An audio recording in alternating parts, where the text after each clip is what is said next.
नमस्कार दोस्तों, स्वागत है आपका इस वक्त की बड़ी खबर में, जो कि सीधा बंगाल चुनाव से आ रही है। बंगाल चुनाव, ममता का पीएम मोदी पर पलटवार, बंगाल जीतने के बाद हम दिल्ली जाएंगे और भाजपा को भगाएंगे। दूसरी बड़ी खबर में बताएंगे, मैं एक बाघ की तरह हूं और मैं अपना सिर नहीं झुकाऊंगी, ममता बनर्जी। तीसरी बड़ी खबर में बताएंगे, यदि मैं हार गई तो आपको बंगाल से भगाकर यहाँ बीजेपी के बाहरी गुंडे राज करेंगे। इसी प्रकार की बड़ी खबरों में आपको ले जाएंगे। लेकिन अगर आपको भी लगता है बंगाल में भाजपा की सरकार बुरी तरह हारने वाली है, तो आप अभी इस वीडियो को लाइक कीजिए, इस चैनल को सब्सक्राइब कीजिए और घंटी बजाएं और कमेंट में लिखें जय हिंद। रुक करते हैं पहले खबर की तरफ। बंगाल चुनाव, ममता का पीएम मोदी पर पलटवार, बंगाल जीतने के बाद हम दिल्ली जाएंगे और भाजपा को भगाएंगे। जी हां दोस्तों, प्रधानमंत्री नरेंद्र मोदी ने गुरुवार को बंगाल के पुरुलिया में चुनावी रैली के दौरान ममता सरकार पर भ्रष्टाचार को लेकर करारा हमला बोला। ममता ने बंगाल की मुख्यमंत्री व तृणमूल कांग्रेस सुप्रीमो ममता बनर्जी ने भी प्रधानमंत्री पर किया है। पश्चिम मेदिनीपुर जिले के बाद खड़गपुर में जनसभा को संबोधित करते हुए ममता ने मोदी का नाम बिना कहा कि विकास हमेशा ममता बनर्जी का नारा रहा है। आप ममता बनर्जी की नकल क्यों कर रहे हैं? बंगाल जीतने के बाद हम दिल्ली जाएंगे और भाजपा को झटका देंगे। गौर हो कि प्रधानमंत्री ने पिछले साल राज्य में आए अम्फान चक्रवात के बाद केंद्र द्वारा राज्य को दिए गए पैसों को लूटने का आरोप लगाया। पश्चिम मेदिनीपुर जिले में जनसभा को संबोधित करते हुए ममता ने कहा कि हमने अम्फान के बाद हजारों करोड़ रुपए बांटे, उस समय आप कहां थे? ममता ने यह भी आरोप लगाया कि पीएम केवल हॉर्स ट्रेडिंग के लिए पैसा बांटती है। उन्होंने भाजपा पर तृणमूल के कई नेताओं को चुनाव से पहले पैसे देकर व केंद्रीय एजेंसियों का डर दिखाकर खरीदने का आरोप लगाया। पश्चिम बंगाल की मुख्यमंत्री ममता बनर्जी ने कहा कि मैं एक बाघ की तरह हूं और मैं अपना सिर नहीं झुकाऊंगी। मैं केवल जनता के सामने अपना सिर झुकाती हूं, लेकिन भाजपा जैसी पार्टी महिलाओं, दलितों पर अत्याचार करती है, मैं उनका समर्थन नहीं करती। जानकारी हो कि आज पुरुलिया में विशाल चुनावी रैली को संबोधित करते हुए प्रधानमंत्री ने ममता सरकार पर करारा हमला बोला है। पीएम ने कहा है कि इस बार तृणमूल कांग्रेस की पराजय तय है। डबल इंजन की सरकार से ही बंगाल में विकास मुमकिन है। उन्होंने कहा कि चुनाव के बाद भाजपा की सरकार बनने पर दिल्ली और बंगाल के डबल इंजन से राज्य में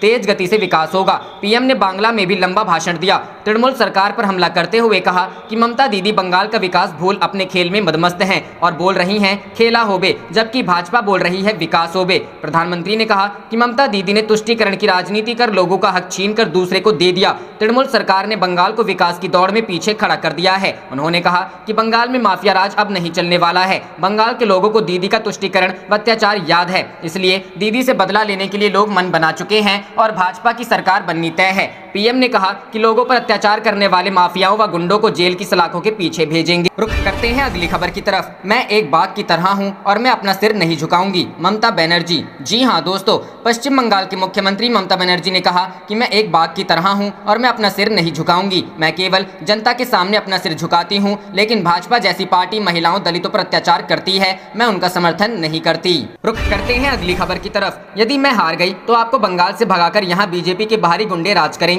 जी हां दोस्तों, पश्चिम बंगाल की मुख्यमंत्री ममता बनर्जी ने पीएम मोदी की पुरुलिया रैली के बाद खड़गपुर में एक जनसभा को संबोधित किया। यहां उन्होंने कहा कि यदि उनकी सत्ता चली गई, उनकी फिर से बंगाल में सरकार नहीं बनी, तो बंगाल पर बीजेपी के गुंडों का राज हो जाएगा। वे लोग बंगाल के लोगों को यहां से भगा देंगे और बंगाल पर कब्जा कर लेंगे। ममता बनर्जी ने कहा कि उनके पैर में चोट लगी है, काफी दर्द सह रही हैं, लेकिन बंगाल को बचाने के लिए लोगों के बीच जा रही हैं, चुनावी जनसभाएं कर रही हैं। उन्होंने कहा कि वह बाहरी गुंडों के हाथ में बंगाल को नहीं जाने दे सकती हैं, बंगाल पर बीजेपी को कब्जा नहीं करने देंगी। ममता ने कहा कि भारतीय जनता पार्टी की सरकार रेल को बेचने की कोशिश कर रही है। उन्होंने रेलवे कर्मियों से अपील की कि भाजपा को एक भी वोट मत दीजिएगा। उन्होंने माओवादियों से भी अपील की, कहा कि इस बार मार्क्सवादी कम्युनिस्ट पार्टी को एक भी वोट मत दीजिएगा। इससे पहले ममता ने कोश्यारी में एक रैली को संबोधित करते हुए कहा कि वोट खरीदा नहीं जा सकता, ये लोगों की निजी पसंद होती है, व्यक्तिगत संपदा होती है। कहा कि चुनाव से पहले भाजपा वाले आपको रुपए देंगे, ये रुपए आपके हैं। यदि कोई आपको पैसे देकर आपका वोट खरीदने की कोशिश करे तो भी उन्हें वोट मत दीजिएगा। ममता बनर्जी ने केंद्र की नरेंद्र मोदी सरकार पर गंभीर आरोप लगाए। कहा कि रेल, कोयला, बीमा, बैंक सब बेच रहे हैं ये लोग। लाखों करोड़ रुपए की चोरी करके लोग भाग जा रहे हैं, उसे कोई सजा नहीं होती। गरीब यदि 5 पैसा मांगे तो उसे चोर कहा जाता है। पीएम केयर, नोटबंदी, सार्वजनिक संस्थाओं की बिक्री से मिले पैसे का हिसाब भी ममता ने मोदी से मांगा। आप देख रहे थे आपका अपना चैनल जय हिंद जय भारत।